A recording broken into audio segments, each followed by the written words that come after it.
if you get to be 65 or 70 and later, and the people that you want to have love you actually do love you, you're a success. I've never seen anybody that reaches that age. I mean, I'm not talking about somebody that's in extreme poverty or pain or something, but I've never seen anybody that, if they have a lot of people that love them, that is other than happy. And I've seen some very, very wealthy people that they give testimonial dinners to and name schools after and everything. Nobody loves them, you know.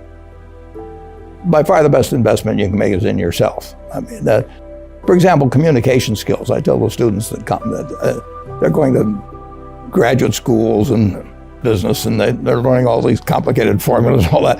If they just learn to communicate better, and both in writing and in person, they increase their value at least 50%. And I mean, if you can't communicate, somebody says, you know, it's like winking at a girl in the dark. Nothing happens, you know, basically. And you have to be able to get forth your ideas, and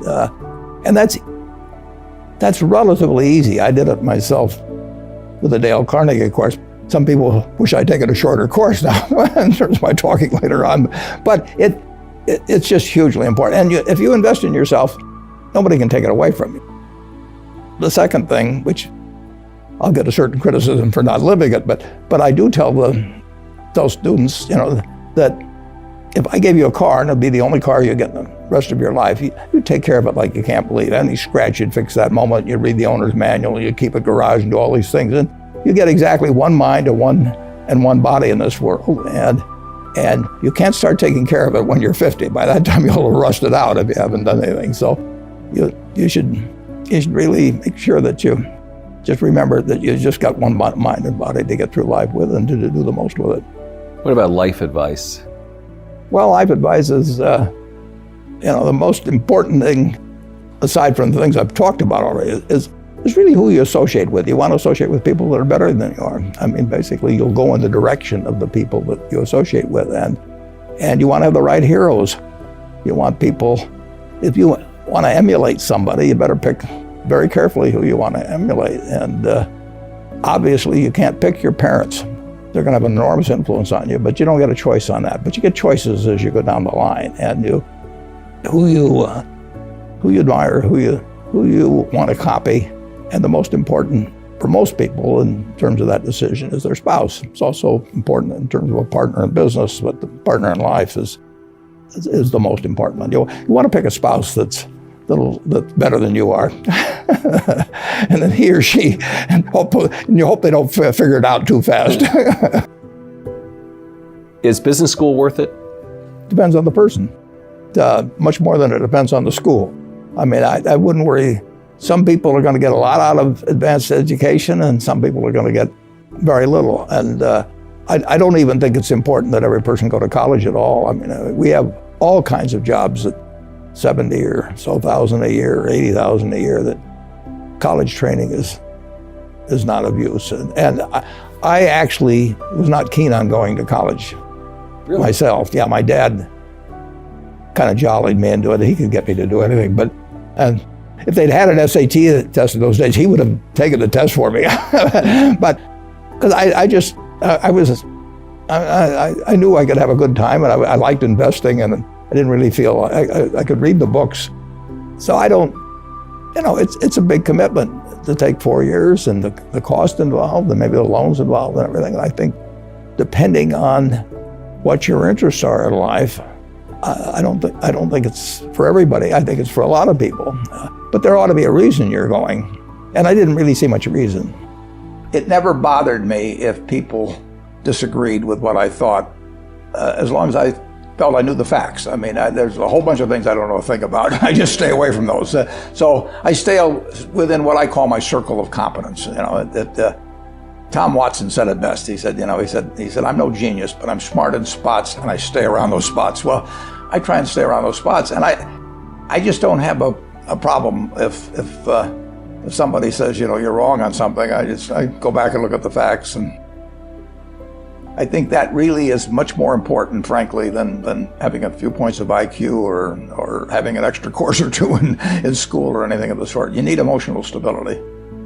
I just read and read and read. I probably read 5 to 6 hours a day. I don't read as fast now as when I was younger, but I read 5 daily newspapers. I read a fair number of magazines. I read 10Ks. I read annual reports, and I read a lot of other things too. So I've always enjoyed reading. I love reading biographies. Famous lesson about a margin of safety, that you don't drive a truck that weighs 9,900 pounds across a bridge that says limit 10,000 pounds, because you can't be that sure about it. If you see something like that, you go down a little further down the road and you find one that says limit 20,000 pounds, and that's the one you drive across. The nature of capitalism is that people want to come in and take your castle. It's perfectly understandable. I mean, if I'm selling television sets or something, there's going to be 10 other people that are going to try and sell a better television set. If I have a restaurant here in Omaha, people are going to try and copy my menu and give more parking and take my chef and so on. So capitalism's all about somebody coming and trying to take the castle. Now, what you need is you need a castle that has some durable competitive advantage, some castle that has a moat around it. And that moat, one of the best moats in many respects, is to be a low-cost producer. But sometimes the moat is just having more talent. I mean, if you're the heavyweight champion of the world and you keep knocking out people, you've got a competitive advantage as long as you can keep doing it. And it's very profitable if you're the one that happens to be able to do it. If you can turn out great motion pictures, I mean, Steven Spielberg, I mean, he's a fellow to bet on, and it has enormous economic value. What kills great businesses, if you look at, I do believe in looking at history, and I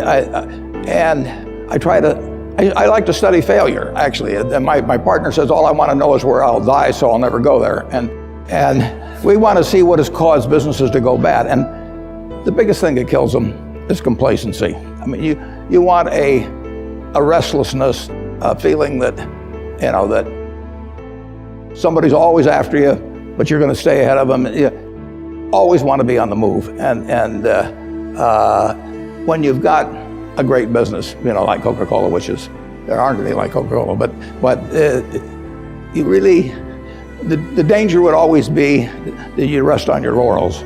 But I see none of that, obviously, at Coca-Cola. But that is the key, to compete the same way when you've got 1.8 billion servings being sold daily as when you were selling, 10 a day. And that restlessness, that belief that tomorrow's more exciting than today, you just have to have it permeate the organization. Who was Ben Graham? He was your primary mentor, model? He was a wonderful man, and he was my professor at Columbia. I read his book when I was 19 at the University of Nebraska, and I'd started investing when I was 11, and I started reading about it when I was like 7. So I'd gone through I read every book in the Omaha Public Library that was on, by the time I was 12, on investing and stock market. And I had a lot of fun, but I never really found out, I never got grounded in anything. And it was entertaining, but it wasn't going to be profitable. And then I read Graham's book, The Intelligent Investor, when I was at the University of Nebraska. And that just opened the whole thing up to me. Yeah, and I named my oldest son is named Howard after my dad, Graham Buffett. And he was a marvelous man. Never expected anything from me in return. You have given a lot of fabulous advice, but what's the best advice that you've ever received? Well, I received it in a variety of forms, particularly from my father when I was very young. But I mean, he basically, I think, taught me how to live. Not that I did it perfectly or anything like that, but I mean, he was giving me lessons, but he wasn't doing it by preaching to me. He was doing it by example. But basically, well, the biggest lesson, in a sense, I got is the power of unconditional love. I mean, I think there is no power on earth like unconditional love. And I think that if you offer that to your child, I mean, you're 90% of the way home, and maybe days when you don't feel like it. It's not uncritical love. That's a different animal. But to know you always can come back, I mean, that is huge in life. That takes you a long, long way. And I would say that every parent out there that can extend that to their child at a very young age, it's going to make for a better human being. And you felt like you got that kind of unconditional love from your dad? I absolutely did, yeah. That is a powerful thing. It is a powerful thing.